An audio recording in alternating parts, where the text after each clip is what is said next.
Hello everyone, कैसे हैं आप सब। आईडीएफसी फर्स्ट बैंक एक ऐसा बैंक है जिससे लोगों को बहुत उम्मीदें हैं और उम्मीद का आलम यह है कि अगर मैक्सिमम आर्टिकल को आप रीड करने जाएंगे या वीडियो देखेंगे तो इसे अगला नेक्स्ट एचडीएफसी बैंक तक कहा जाता है। और ये चीज बहुत ज्यादा क्लियर करने के लिए 16 जनवरी 2021 को एक वीडियो हमने बनाई थी जिसे 82,000 लोगों ने देखा था। तो अगर आपने नहीं देखा तो लिंक मैं डिस्क्रिप्शन में डाल दूंगा, जरूर देख लीजिएगा। एज ए इन्वेस्टर आपको वो देखना जरूरी है और तब आप एचडीएफसी से ज्यादा क्लियर कर पाएंगे।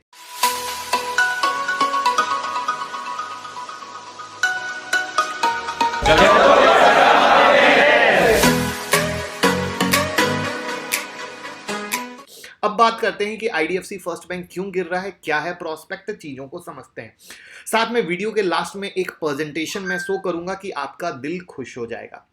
अब बात करते हैं क्या क्या अच्छा है, फिर क्या क्या गड़बड़ है। इस तरीके से देखिए, इन्होंने 3,000 करोड़ इक्विटी कैपिटल क्यूआईपी से रेज किया। अगर इनके कंज्यूमर डिपॉजिट की बात करें तो वहां per year on year basis पर 43.1% का ग्रोथ है। करंट अकाउंट और सेविंग अकाउंट डिपॉजिट भी जंप हुए हैं 122.74% में। लोन बुक इनका ग्रोथ हुआ है 10.09% फाइनेंशियल ईयर 2021 में, जो much higher than industry growth है, यानी बहुत अच्छी बात है।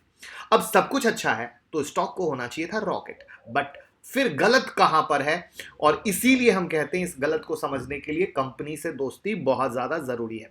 तो जैसा कि जब आईडीएफसी बैंकिंग सेक्टर में आया था तो इसकी पेरेंट कंपनी आईडीएफसी लिमिटेड अपना इंफ्रा लोन यहां ट्रांसफर कर दी थी और बीच में 5,000 करोड़ का पोर्टफोलियो ट्रांसफर भी हमने देखा था।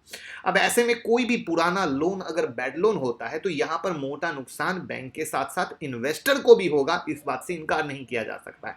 और साथ में बैंक का कंप्लीट फोकस सिर्फ और सिर्फ रिटेल है, जिसका ग्रोथ का प्रूफ हमने आगे ऊपर विद डेटा फैक्ट आपको दिखा दिया। इनके होलसेल बैंकिंग में 26% की गिरावट है। Reason again retail focus.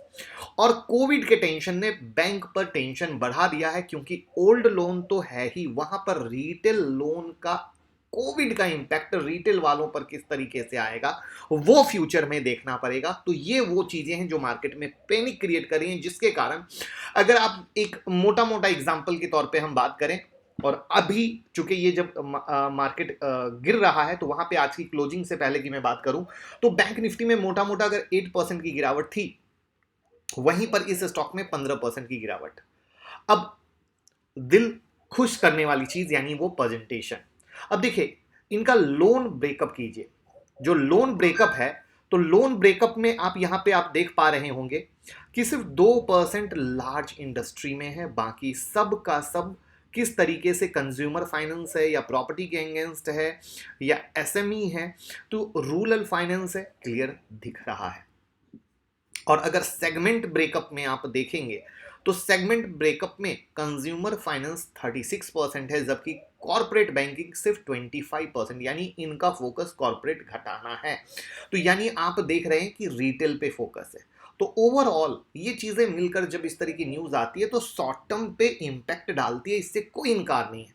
लेकिन अगर आप लॉन्ग टर्म विजन में जाते हैं 5 to 10 ईयर्स में, तो वहां पर एक अच्छा शेयर है। वहां पर हमें जो भी अभी मार्केट में पैनिक बन रहा है उसका मजा लेते हुए इंतजार करना चाहिए, और तब नीचे के रेट पे आपको सोचना चाहिए कि एक अच्छे लेवल पे एंट्री करें।